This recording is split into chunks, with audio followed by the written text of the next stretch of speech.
Don't sound so anxious, Claire. So I want to welcome all my neighbors. Thank you for coming. My Quilt Guild family, thank you for coming. I must make this disclaimer. We are being videotaped today by the Tavern Foundation. They're starting to tape some of our events. So if you're in the witness protection program, you're hiding from your grandchildren, don't look that way. So anyway, I want to introduce our guild president, Ellen Hollows, and Ellen's going to go ahead with the program. I am the Quilt Guild president this year for the Heathsville Tavern Quilt Guild. Very, very incredibly pleased to be here with you folks today. We are going to start a bee here in your activity room, so we're really looking forward to that. So you might try to get rid of us, but we're not going. So it's fun to be on this side of the river and doing and sharing some of the things that we do and we love. But before we talk about the guild, I really want to talk about the actual history of quilting. Quilting, of course, before us here in the New World was a big deal in Europe. Quilting was used for lots of things. They did quilted clothing, they did quilted blankets, they did quilted armor. So quilting was not a new, or is a new art. It's a very old, I don't like to call it a craft. It's something that sustained everybody for a long time. When the New World came about and people came over, everybody been to see those itty bitty boats in Jamestown? I don't know about you, but the people, the pigs, the goats, and the horses, they didn't bring cloth. So when they got here, it was basically whatever they had in a bag, a lovely woven blanket, and they came and established things here. In the New World, we didn't have fabric. What we had is what we had on our back. So what happened was, when we had this blanket, and over time it started to shred a little bit, what do you think we did? We patched it. We covered it up. What did we patch it with? A piece of clothing, or another piece of a blanket that may have even shredded more. The things that came first here in the New World were things like whole cloth quilts, then applique came, because now you had a whole, does everybody know what a whole cloth quilt is? Or have you seen a whole cloth quilt? Do we have, small one right there. Yeah, and I have another one in white.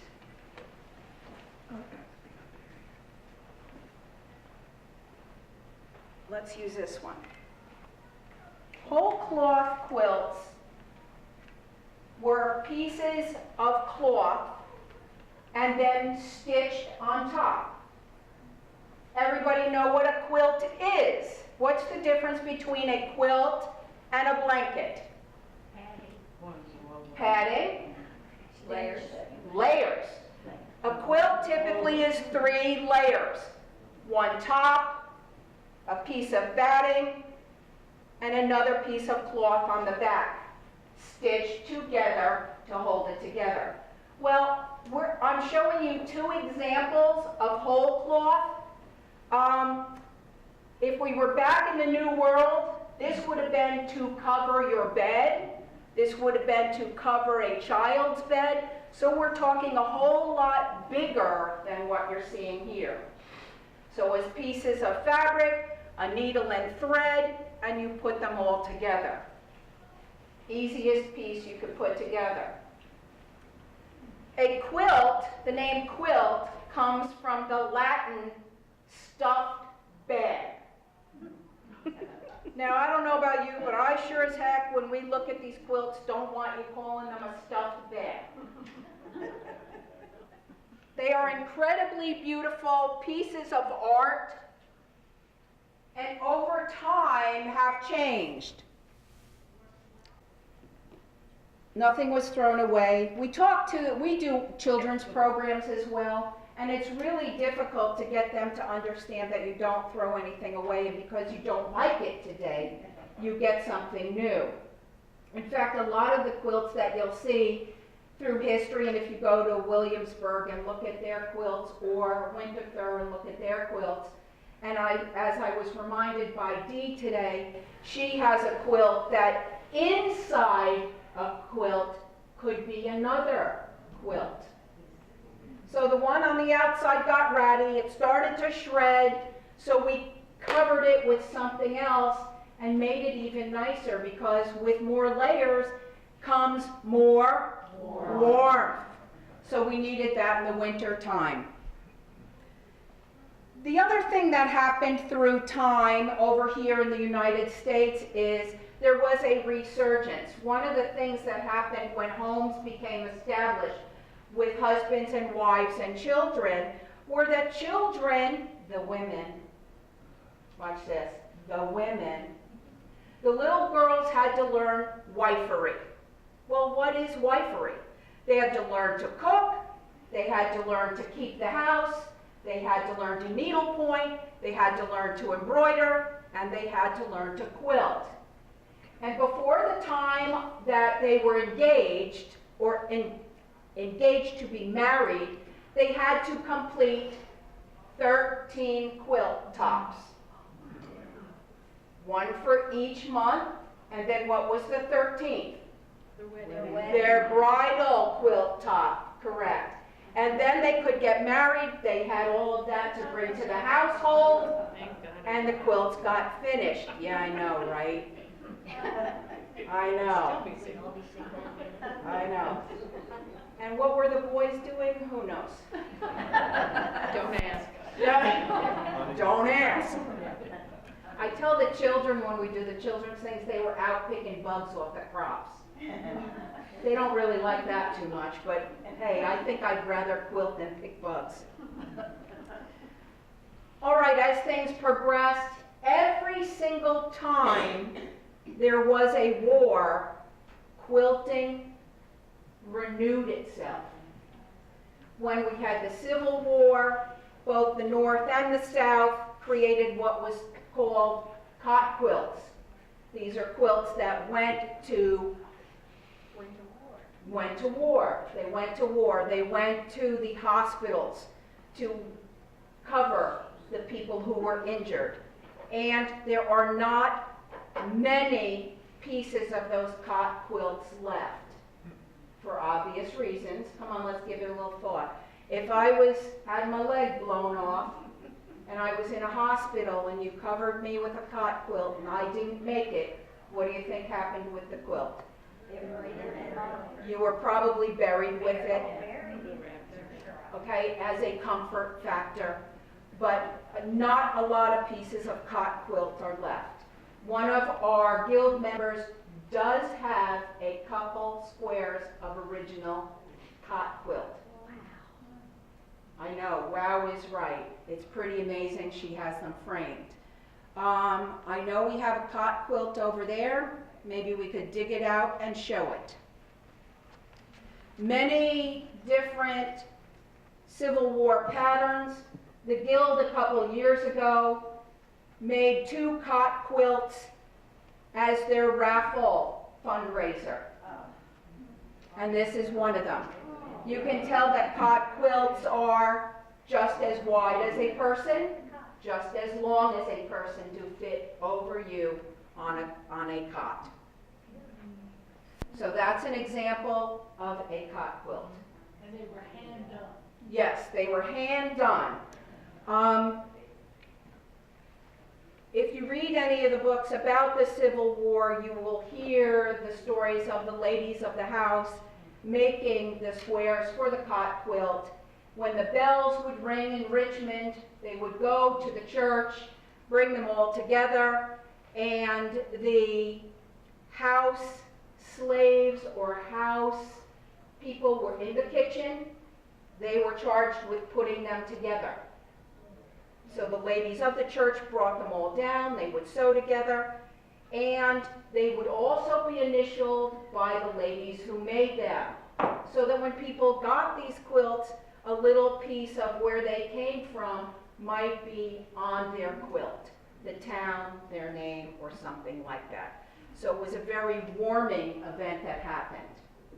Every single war brought on a resurgence of quilts because people either needed to send to the troops or they needed to raise funds for the troops. So quilts have changed over time, and what I'd like to do is take one of our earliest examples of quilts over here and show that to you as well. 1860. Original 1860s quilt.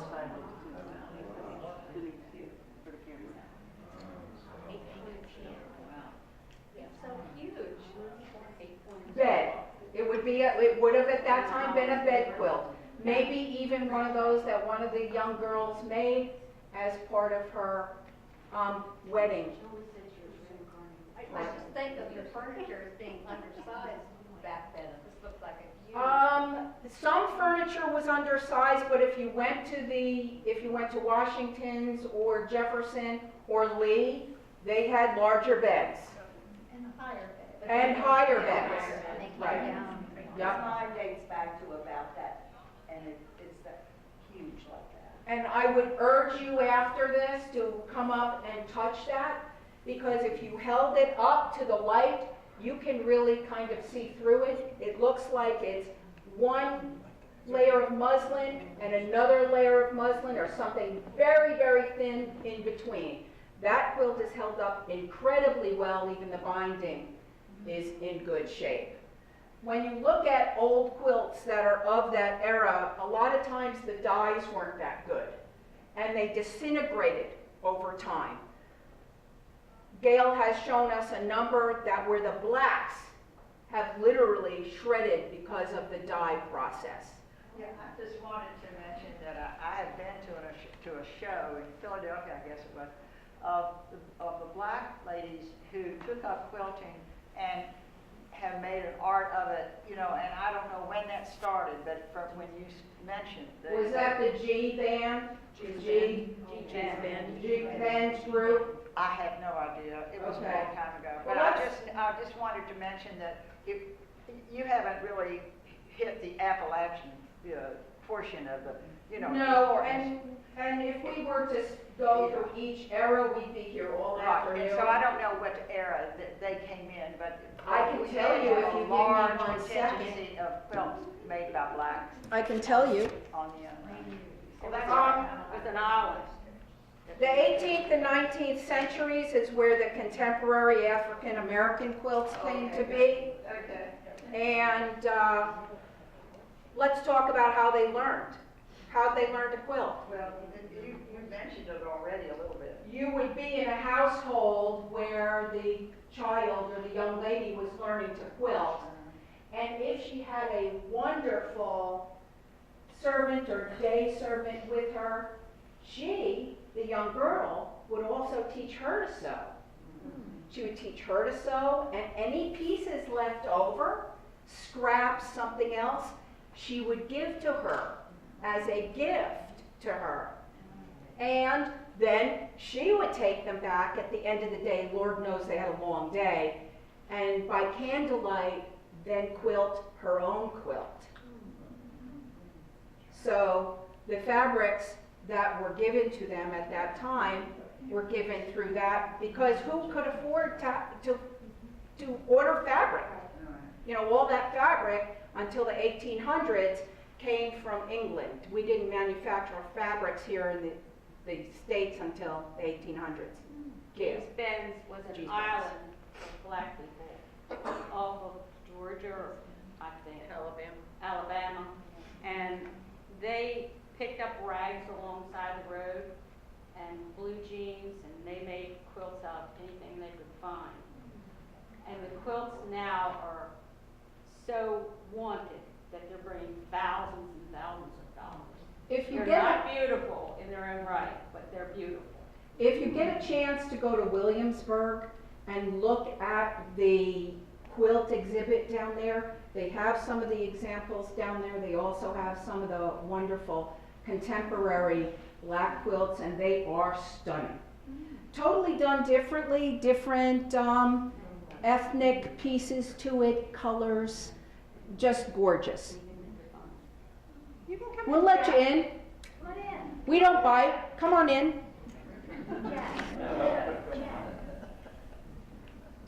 In the 1750s to the 1850s, that's when patchwork became interesting to people.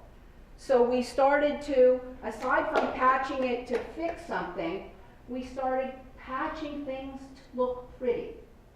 Today we call that applique. And before we skip, let's take that applique with that one that your hands are on. Now this is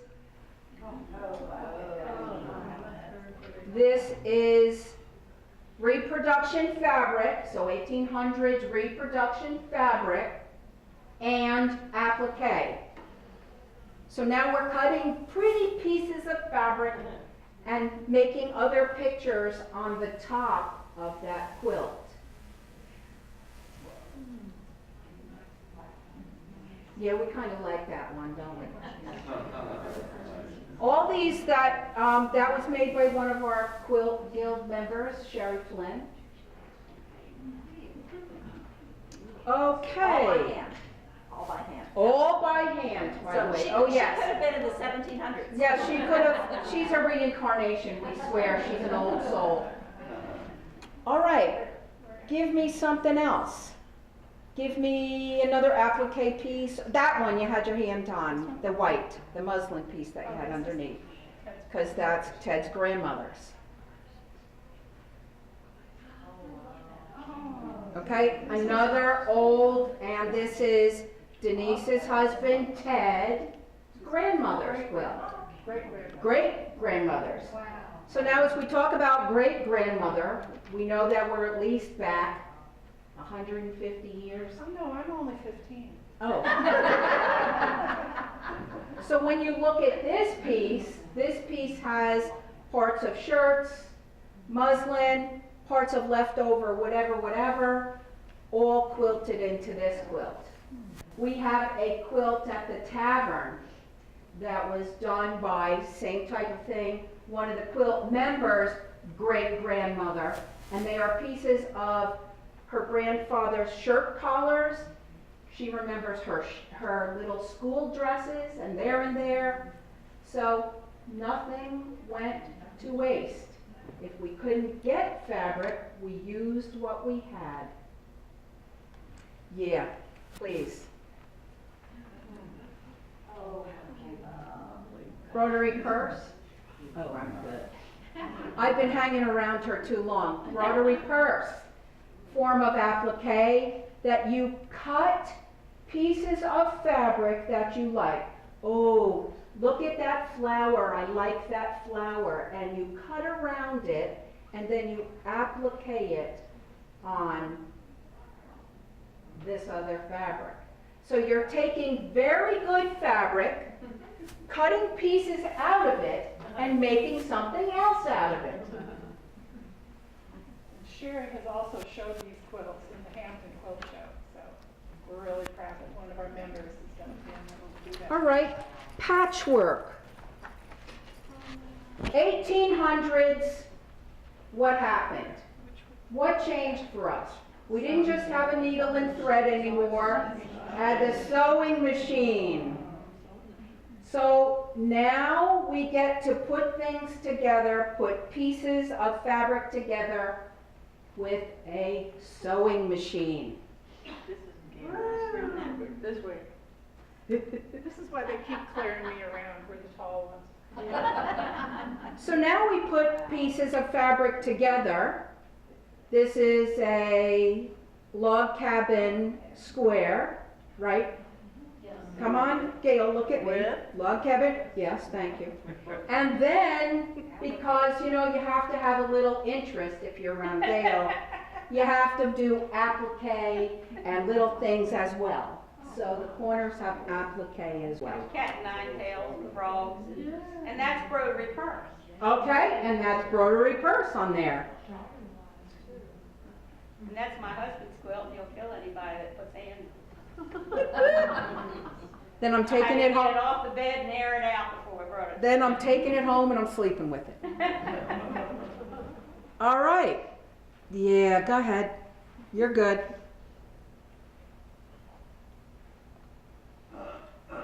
If you haven't seen enough handwork yet, I mean, the series? uh-huh. Of course. What size bed does it fit on, Sherry? It's a queen. It's a big queen. Don't forget to face Dennis. He'll get mad, he'll smack you. Oh, looking good. I just want to let you know, I look at these things and I think, gosh, that's gorgeous. Not in my lifetime. Just so you know. We have an incredibly gifted and talented group of women in our guild, in case you haven't already figured that out, and there's more to come. How about the brown one on the end here? Yes, please. It's huge, okay?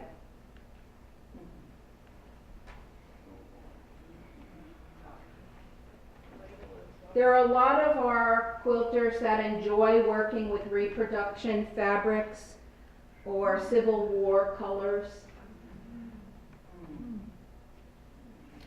This is a machine pieced, smack me whoever made this one if I'm wrong, machine pieced quilt. A lot of different square patterns in this one. There is a book in the back that explains what each of these squares is. There is a different meaning for each of these squares. Ted bought me the book, and it was one of the first things I did. I almost quit quilting. So see, we're not all excited every time we get around to things. And sometimes our best friend is a seam ripper. A log cabin quilt always had a red circle. Because that's Part of the home. One of the things, I don't know if you mentioned. One of the things that our guild harps on, you did notice I said harps on, is making sure that each one of your creations has a label on it. Wow. Things wind up years from now being in somebody's hands and nobody knows where it came from. It's really important, and if you yourself own any old quilts, there is a Virginia, help me, where you register your quilts. Documentation. So please, if you have old quilts and you know their history, please get them documented and put online so that their history isn't lost. It's very important. Okay, pick me out something else. Excuse me, Ellen. Yes, ma'am. You can talk about the role of quilts in the Underground Railroad. Oh, I'm glad you asked.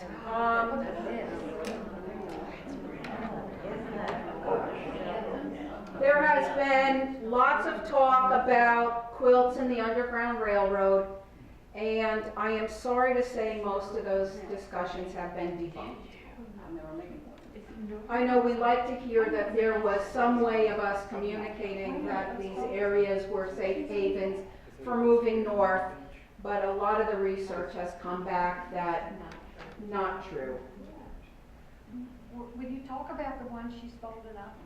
That's a disappearing 9 patch. No. Blended. Blended 9 patch. A blended 9 patch. Is that yours? No, Gail. Gail, you want to talk about There that? are other names for it too. Yes. I guess I can say it here. Some of which I'm sure we can't put on tape. Is that what you're saying? I call it the quilt from Hades Okay. because it's in squares, and I thought my arm was going to fall off cutting all those inch squares. And Do you happen to remember how many pieces are in that? Too many. No, I'll let's count. No, yeah, But I love, and each one's a 9 patch, and each time you change with a square of the next color, and then you added that into the 9 patch, and that's how it blends out to the end. yeah, I have one of those hanging on my banister. I did not do it. Kathy Pitts did. Kathy Pitts did it, okay. They're fun to do, but they will drive you crazy. Yes. I've done two. She did too. Oh, she did another one. Nine little squares, that's why. I saved it. Huh? Why do you bring that? All right, Because one of them has been a tablecloth for 10 years. so we talked about the necessity for quilts. Now I'd like to move to, do we have any more patchwork before we move? Oh, let's talk about that red work quilt that's next to you. So now we also put things together, piecing, but then we like to integrate, Claire, you got the upside. We integrate embroidery. All right, so we put the embroidered squares in as a focal point. You will see, and this is called red work, if you see any other embroidery that's done specifically like that. There are quilts, and I wish I had one here for you today, that the whole quilt is those red work embroidered squares. Okay, so now you're doing hand embroidery and putting them into a pieced or patchwork quilt. Now over time, as the guild gets together, and we're there together a lot, there are quilts that are put together for the president. If you were a president that year, you may be given squares, you may be given fabric. This is, if I'm not mistaken, your president's quilt, Susan. Okay, and Susan also took it one step farther and made a small quilt to match her president's quilt. And you can see on where the guild members donated squares and they signed squares. That's one there. And she did a little applique in the border, which makes it very interesting. The little. As you can see, Gail's thing is you've got to applique something on your quilt. This is Gail's president. This is Gail's president quilt.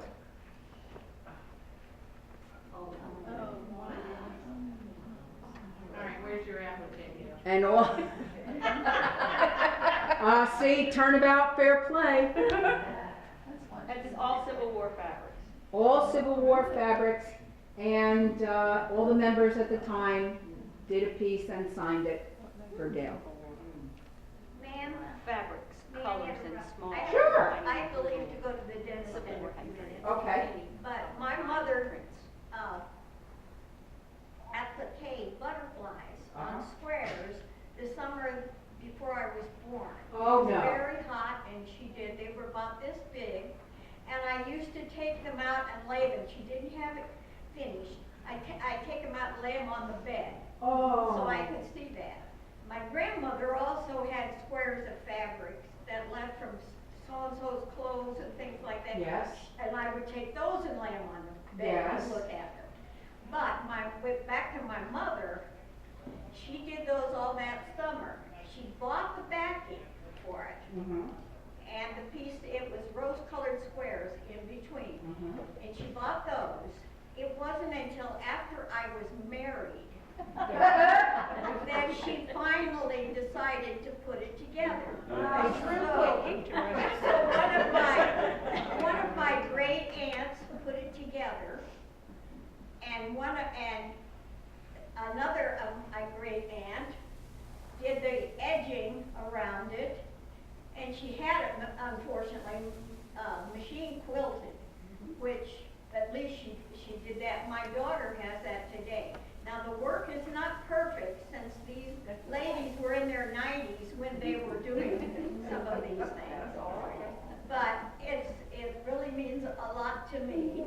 Is your daughter close by? Does she Yes. live close by? I am going to ask a favor of you. All right. We are going to start a bee here. in the afternoons, like once a month. Would you at some point ask her to bring it around so we could see it? I can do that. That would be fabulous. I can do that. And another thing I'm going to tell you is a quilt done is a piece loved. That really is the whole point of this quilt now, is because of the different ones who worked on it. And I'm 83 years old, No. so that quilt is 84. So please, bring it around when we're here Oh, sometime I would love so to. that we could get a picture of it and take a look at, and like you said, none of it's perfect, but remember, it's done and loved. And that's fantastic. What a great story. Great story. Fantastic, but I don't like the fact that you've got to go to the dentist. I feel for you.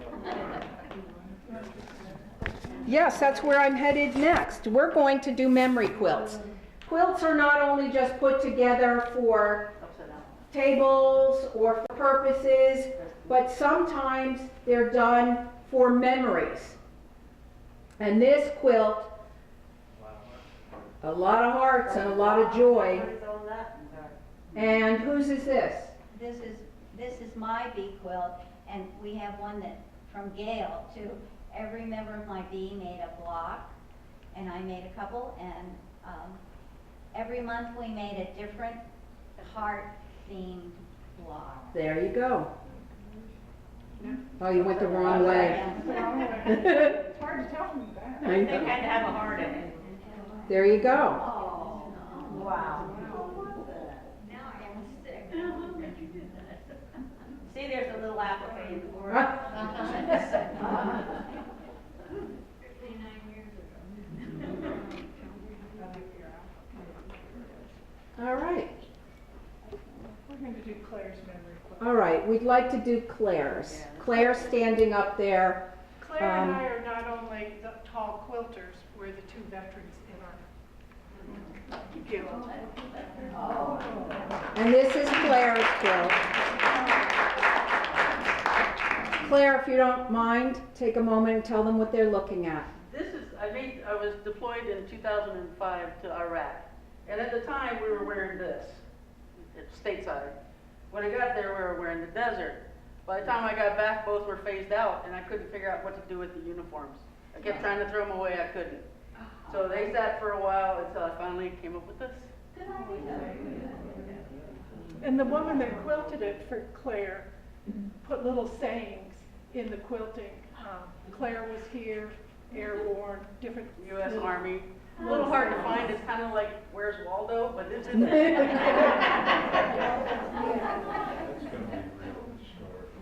So isn't that beautiful? Yeah. Isn't that beautiful? Quite a memory. And this quilt belongs to Gail. We had a member of our guild pass away, and she had started this quilt, and she gave it to Gail, and Gail finished it. No? No, we picked out the pattern and the cloth, yes. And she started making it king size or queen size for her sister. Okay. She passed away, and I finished that in memory of her. I mean, I did it, did the pattern. So quilts can mean an awful lot of things.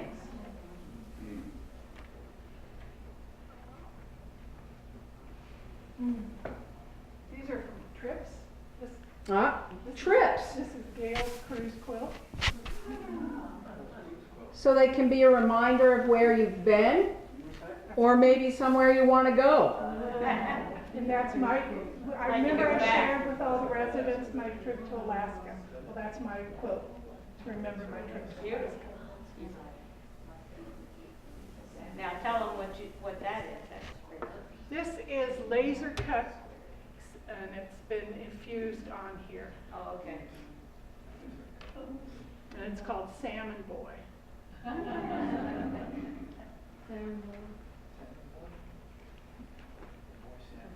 All right, yeah, that one, please, that you have your hand on. So for those of you who might like Mariner's Compass, There's a, no, hold that one up, there's two different. That's our logo. yep, that's our logo. So if you like points, you think it's hard enough putting squares together, let's go ahead and put some points together.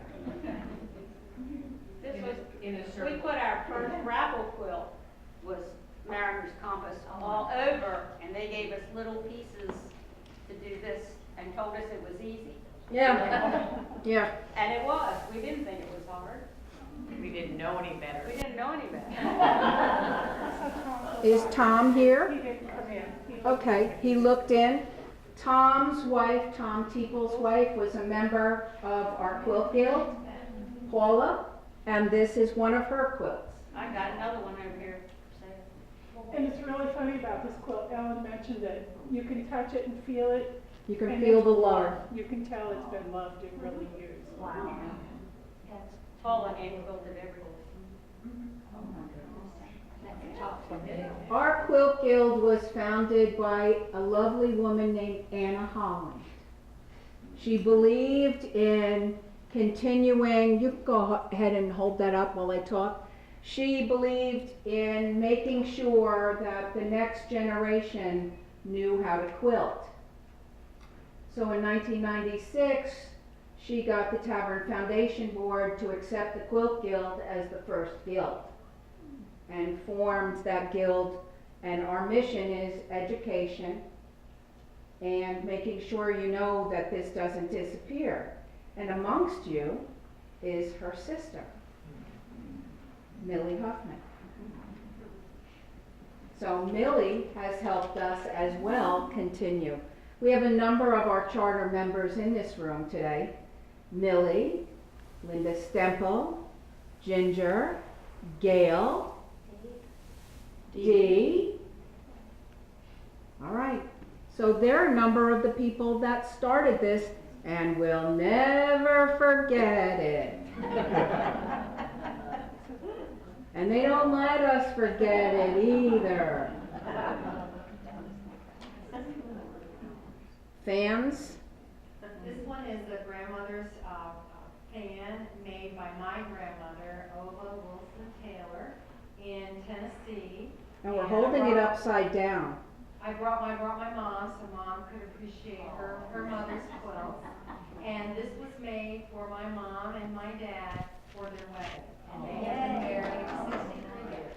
Wow. And 60s, okay. I can see from the back it's also hand quilted. It's hand quilted, and the pieces are, my grandmother always had lots of sewing basket with all the bits and pieces, and that's clothing, feed sacks, and the quilting design is called a Baptist fan. I found that out from a historian.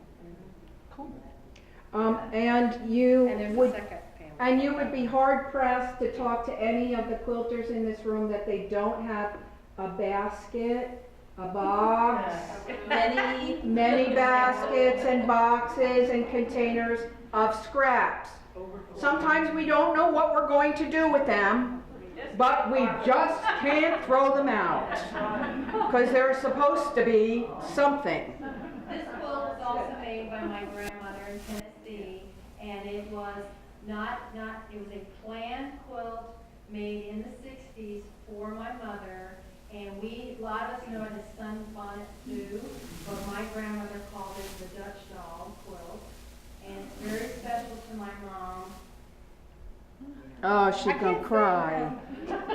My mom just told me this story today. My mom never had Uh-oh. a doll growing up. My grandmother made that quilt for her so she'd always have a doll. Oh.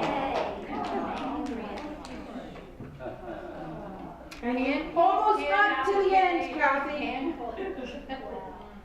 Beautiful. I got a little voice over here. First blocks that the Quilt Guild did. This one was made by Jeannie Rose. This quilt was made by Jean. She's also one of our charter members, and she's not here. She's at work. Okay. Gorgeous. have you seen enough traditional quilts yet? Does this bore you at all? Okay, I'm just checking. Now, not only do quilts get made out of cotton, but they can also be made out of wool. And here's a couple pieces. The pineapple is a total wool piece. That's just an applique, just. No big deal, it's an applique angel. But yes, you can also do things out of wool. There can be challenges that you're issued. This was one that was quilt your front door. No, that's my quilt room door. That's your quilt room door. Well, it was a door, wasn't it? Wasn't the challenge? Wasn't that the challenge though? Quilt a door? Quilt the door in your house. Okay. Susan. Milton. Her. That was her challenge. Okay. Right, Susan? Okay.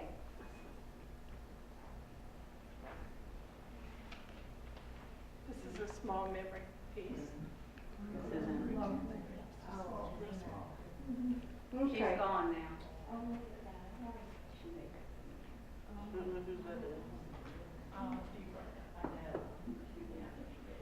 That's beautiful. I see that there's quilt, looks like it should, go there. Looks like clover. Iron chain with shamrocks. Yep. Wrong color. Okay, let's do these next two and then we'll move on to art quilts. We talked about things of commemorating history. That was our first quilt. They gave us the white on white to quilt, and then I put the borders around it. And Anna told me I couldn't do it.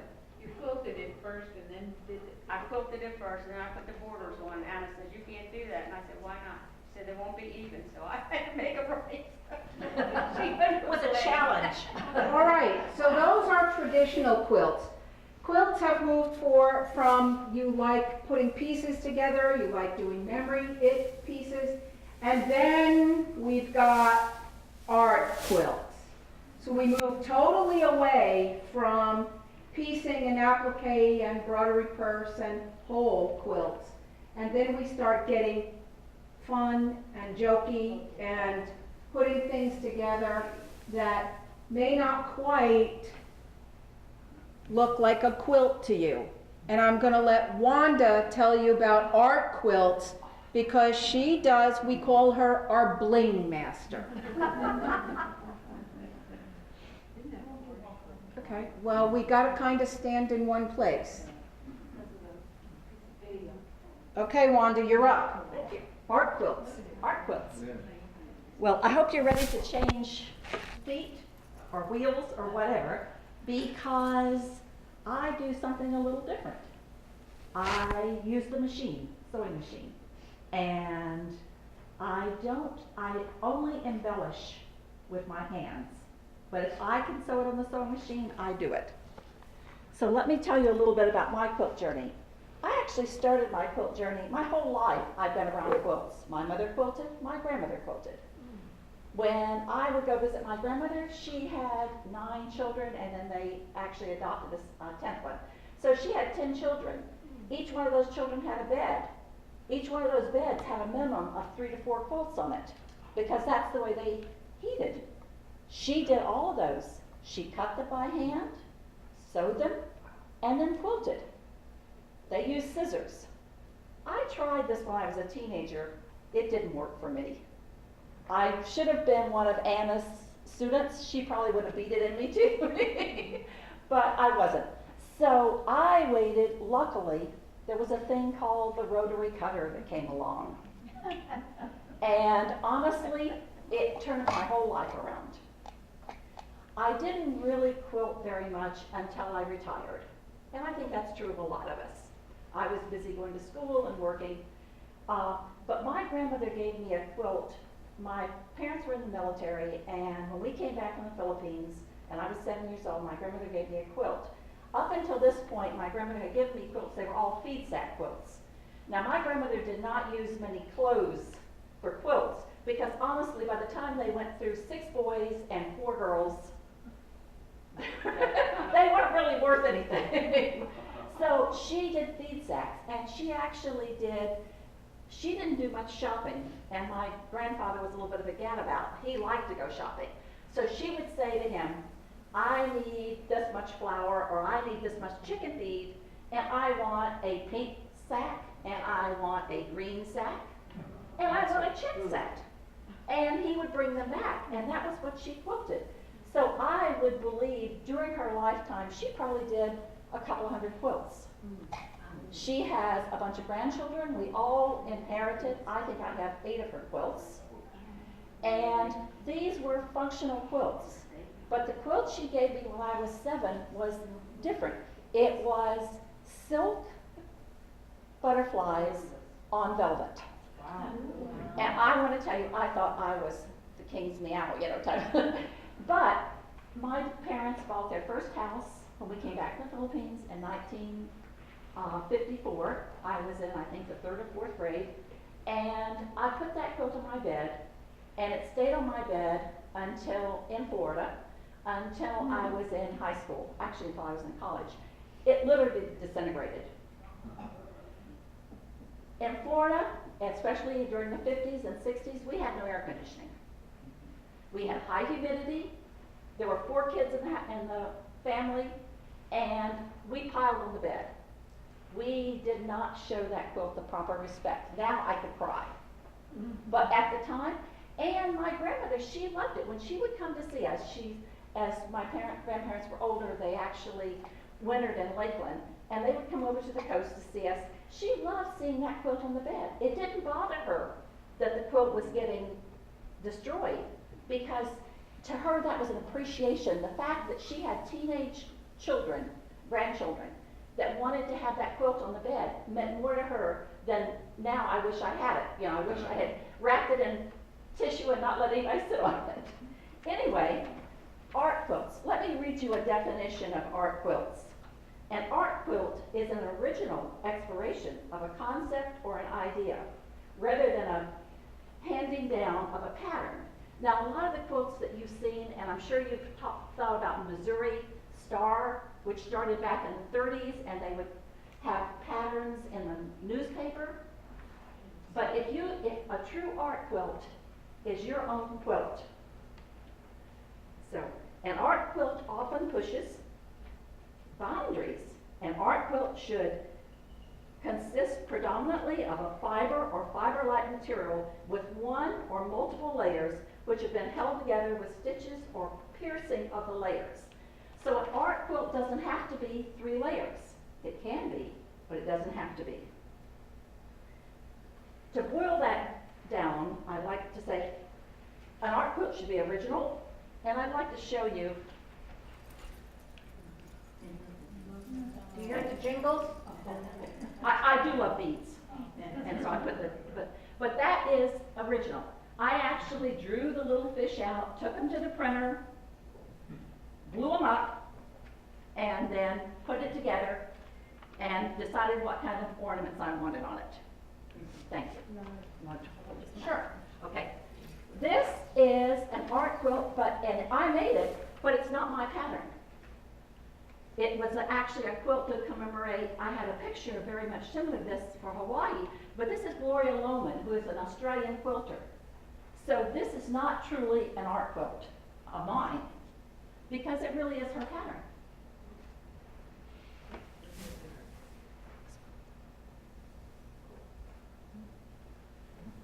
I can feel the beating. This is kind of a hybrid. No, upside, there you go. A hybrid. It's partly, this middle is a panel I bought. So somebody else did all the painting and everything. All I did was trapunto, which means I put extra padding in part of it. And then I put the rest of it together. The interesting thing is, Gail has said to me, you have to have some applique. Well, this bottom row is applique, but when I got through, it looks like it's all part of the quilt. You really can't tell that it's applique. Okay, thank you. the recognized birth of the art quilt movement, believe it or not, was in 1959.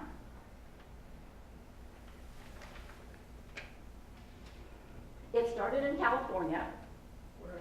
I was going to say, what else? It spread to New England, because think of all of the fabric and the fiber mills that were in New England. And then it went to the Ohio Valley and Ohio River on both sides. The first actual recognized quilt exhibit did not happen until 1971. The Whitney Museum in New York City in 1971 put on a quilt exhibit of 60 quilts, and they actually hung them on the wall. This was the first time that you had a true exhibit of things hung on the wall. We had museums exhibit quilts, but they were always on beds. But these were actually on the wall. I thought it was very interesting. Out of the 60 quilts, I think they said 80% of them were Amish. And I thought if there was ever a group of women that did bed quilts, it was probably the Amish. But these turned out to be, this exhibit started, it was in New York, then it went to California, and then it went with an additional 30 more quilts, it went to Europe. This was happening in the 70s. But I would like to perhaps expand a little bit on what Ellen said. I think that quilters have been making art quilts from the very beginning. I believe that when you put your squares together, when you do a pattern, you take your time to pick out the right fabric. You take your time to pick out the right color. So maybe we didn't call them art quilts, but I really think we've been doing art quilts forever.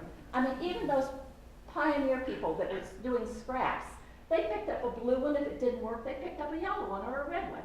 I mean, there's always been anybody who makes and puts their heart into something, I think, you know, it probably, so although we say the birth was in 1959, I really think it was probably hundreds of years earlier.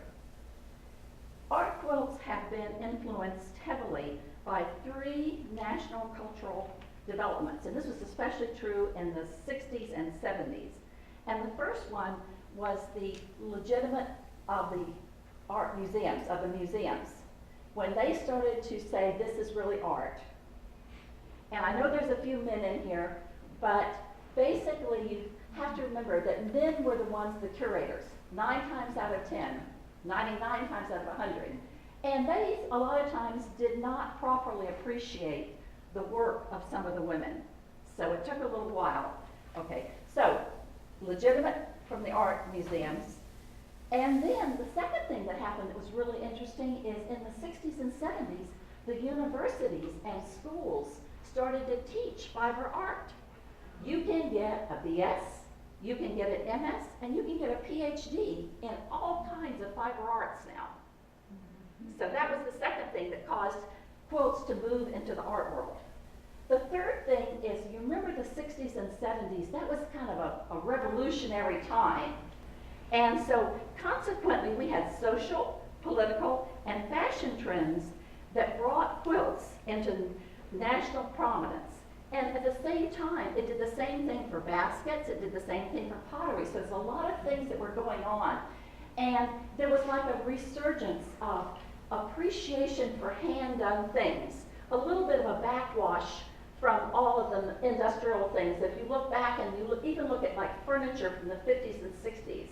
And so in the 70s with the bicentennial and everything, we had a little bit of a, we want to get back to nature type of a thing. You remember everybody loved, and we did our houses in the nature colors, you know, browns and greens. So we did that. Okay. The first art quilts, of course, grew out of bed quilts. And if you were to go and see the Whitney exhibit, which still is touring, if you were to go see that, you would say, these look very contemporary. But there were 3 interesting things about them that happen nowadays in art quilts that didn't happen a long time ago. First of all, the early art quilts tend to be large, almost the same size as bed quilts, because that's what people were used to. The second thing is that they had a much smaller amount of quilting on it. And for that, I wanted to show that. Okie dokie, thank you. Fish at the bottom. Even I know that. Upside down. Oh, really? Okay, this is I what I'm tried. working on now. It will definitely not be a comfortable quilt to lay under. It's almost like cardboard, isn't it? Yes. Very But- stiff. Very stiff. But if you notice, this literally is quilted, almost every inch of it. There are over 3 miles of thread on that quilt. How do I know this? Because I buy my thread by the 1,000 meters. And that's how much thread I ran out of. This is called pictorial quilting because there's actually recognizable shapes, not just geometric shape, but recognizable shapes in there. And this particular quilt was heavily influenced by Susan Carlson, who does collage quilting, and that's what this and this is, and Beth Ann Nemish, who does this, all kind of the quilting like that. Where's the beads? They're not there yet. If you notice, that's still being done. They're still, see the wonder clips on the along the side? I haven't finished it yet. Okay, just checking. Yeah. Wanda's known for her beads. Okay. Lots of beans. In summary, art quilts can be either or both representational and abstract. They can use metal. I was in New Mexico, and there was a quilt made from, you know, the pop tops on soda cans and things. There was a quilt, a king-size quilt, made from that with strings holding it together. The whole thing. Now, I don't think you want to put it on your bed, but it can be silk. I have a silk one right here. Okay. Oh, the other side, the other side. Oh. Well, I kind of like this side because I got to look at it. Oh, that's really Yeah, the backside's pretty. And a lot of them show quilters, and that's a special breed. A lot of the younger show quilters, they're using silk because silk has such a nice sheen to it. It doesn't have a gloss, and it really pops their designs and their quilting. Remember I said the new art quilts have a lot of quilting on it. And of course these ladies that are doing all this quilting, they want it to show up. So silk does that for you. This one. Another thing that's happening in the quilting world is called pop, P-O-P, art. And that is really big. I belong to another guild, and one of our challenges was every other month we had to do a 12-inch square, and they told us this particular one was shadow. So I took the shadow nose, which I grew up with. Yeah. Okay. Okay. This is my version of a memory quilt. I have 2 sisters, and we all turned out to be adults and single at the same time for the second time around. So we went on a cruise vacation. So I took a panel, took it apart, appliqued this is my own design here and everything. But this is 3 ladies, and we did drink our Mai Tais and have a great time. And it was a good time. You know, you get to a point where your children are grown, but you're still young enough to stay up until, you know, the midnight buffet at 1 o'clock on the cruise ship, you know. Because there's no call in the morning for you to get up. That's right, and there's nobody, we were all single, we were all by ourselves, nobody was telling us what we had to do.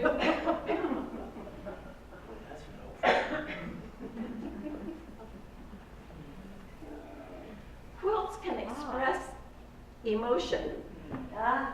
And I'd like for you to look at this quilt.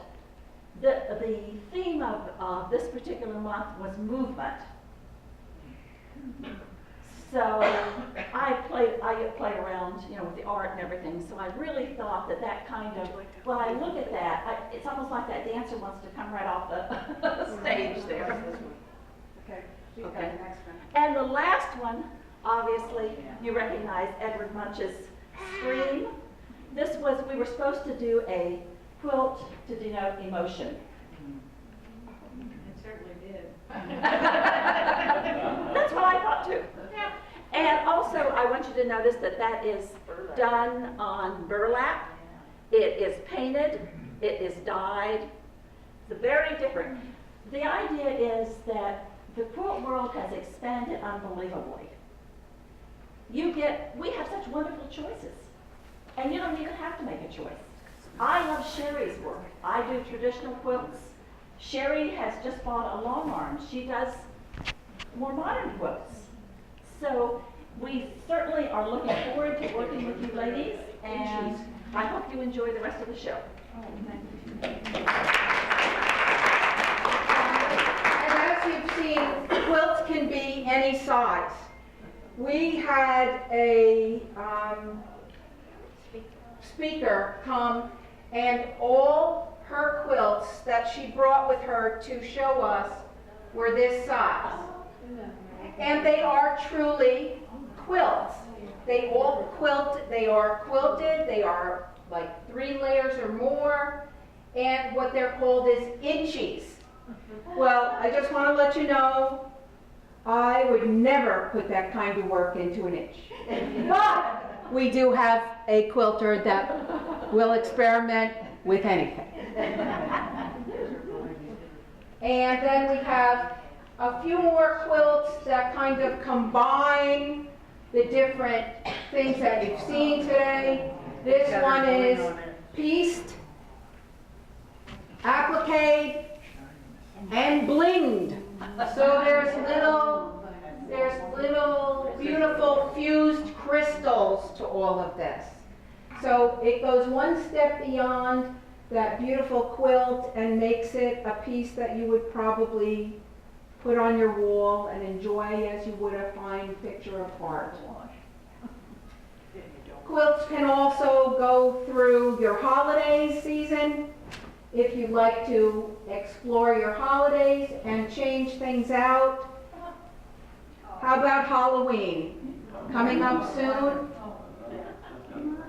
Something fun to have around you and change your surroundings. This one's done by Sherry, all hand embroidered.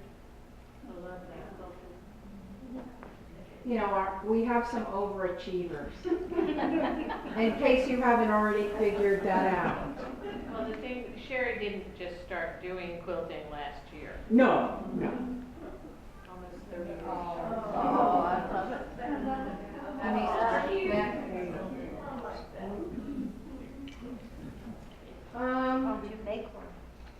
I know we had a Christmas one there. Let's do Christmas, and then we'll kind of, yeah.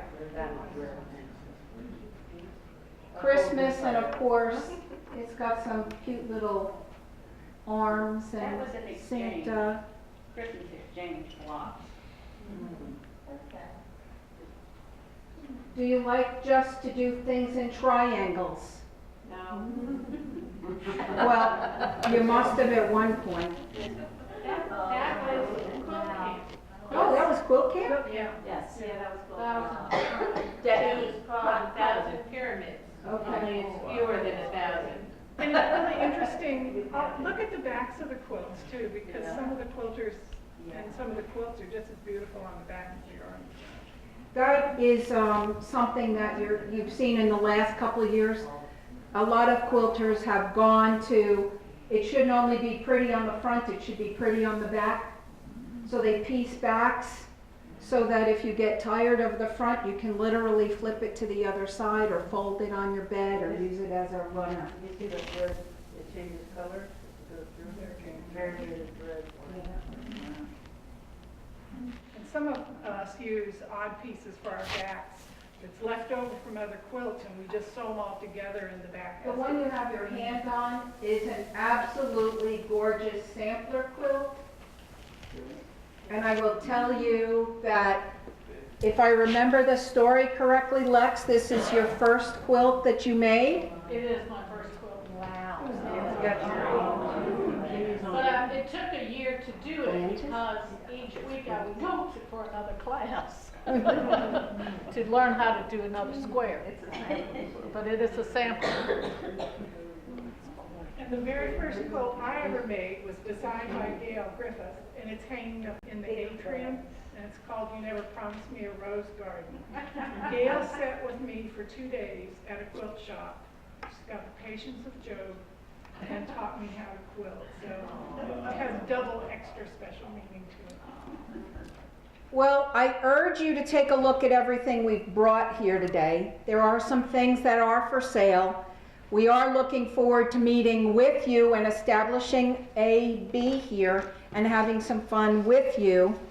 I'm going to hand this over to Denise because she's got some door prizes. Got a couple little door prizes here. Remember, all the quilts in the back are for sale. The quilts on these tables are for sale. And like I said, a portion of everything sold today goes back to our guild. These are gift cards. Well, wait a minute. Stop there for a second. A portion, I don't want you to think we're out there ginning up money for the guild. Our guild's challenge is to educate. We educate ourselves, we educate the public, we educate children. We last year started a program with the Northumberland kids who are educationally challenged. It was probably one of the most exciting programs I think we've been involved with. What did we have, about 20 children? Yeah. 22, somewhere in there. 12. And each one of those children went home at the end of 3 sessions with a quilt that they made themselves for Mother's Day. Some of those children are Asperger's, some of them are, you know, just have a really hard time. Some of them you cannot touch, some of them do not speak, but they all wound up with a quilt. And a few months ago, I was in Food Lion, I ran into one of them. Actually, one of them ran into me. She came running up to me, and she went like this. I love my quilt, I love my quilt, I love my quilt, and ran off again. So we did that program. We do grandparents camp where we teach grandparent and a child. We do education programs with the school. We have some offshoot programs where Lex and Linda have gone and done some homeschooling programs. We do Macedonia Baptist Church with their girls empowerment camp. So if there's an opportunity to teach, we will teach. So what you're doing here in support of the Guild is to help us do that. And we really like to do that. So I hope we have enlightened and inspired you that you'll come out, be with us, visit with us, and I'll give it to well, 4. How many? 4. Okay.